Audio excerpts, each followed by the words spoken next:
Pour vous les amis, le rock'n'roll, c'est ça.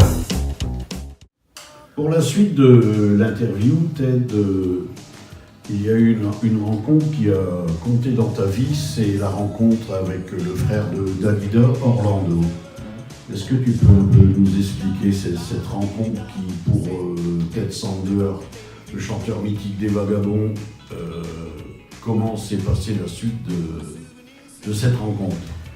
C'est-à-dire que comme tous les artistes, je pense, de cette époque, puisque c'était en 88-89, nous avions fait des petites maquettes, tout ça, puis on a présenté notre medley, Le Temps d'Ayé, qu'on chantait sur scène, en live, quoi, en concert, on ne l'avait pas encore enregistré. Donc après, on s'est fait une petite cassette. À l'époque, on pouvait encore présenter avec des petites cassettes. Et on l'a envoyé chez Orlando. Orlando nous a reçus.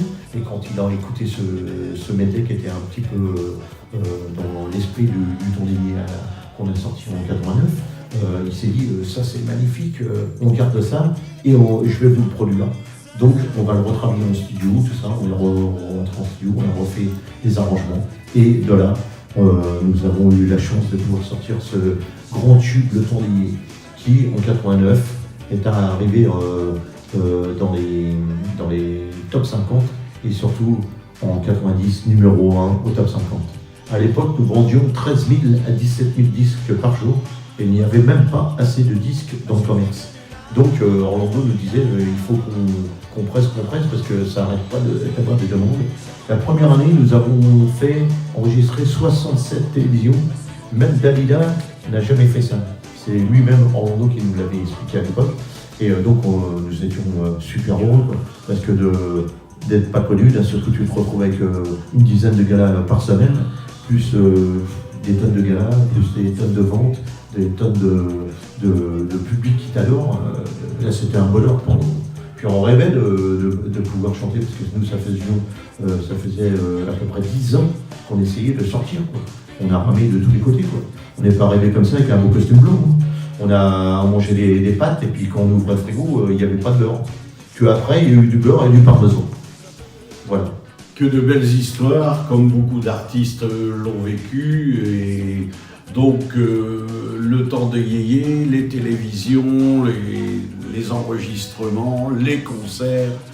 J'ai vu que vous aviez fait des concerts phénoménaux devant des milliers de gens. C'était quand même quelque chose cette époque, hein. C'était des tournées gigantesques où nous faisions au moins 4 à 6 galas par semaine et on en refusait 10 par semaine des spectacles.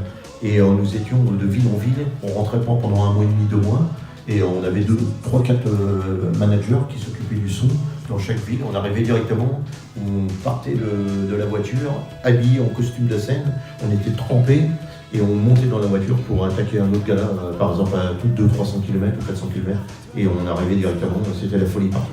Et les gens couraient derrière les voitures et tout, c'était magnifique, quoi. C'était un bonheur. Les belles années. Ouais. Mais c'est toujours les belles années, sauf que maintenant je le fais plus avec la tranquillité et de la passion que j'ai, c'est-à-dire ma musique, le rock'n'roll. 30 ans de carrière, Ted. Eh oui, 2019. Ouais. Tu vas venir nous en faire des beaux galas partout dans la région et partout en France. Pense rock, et tu t'iras mieux. Danse rock, et tu seras heureux. Danse rock, pense rock, et tu t'iras mieux. Danse rock, pense rock, et tu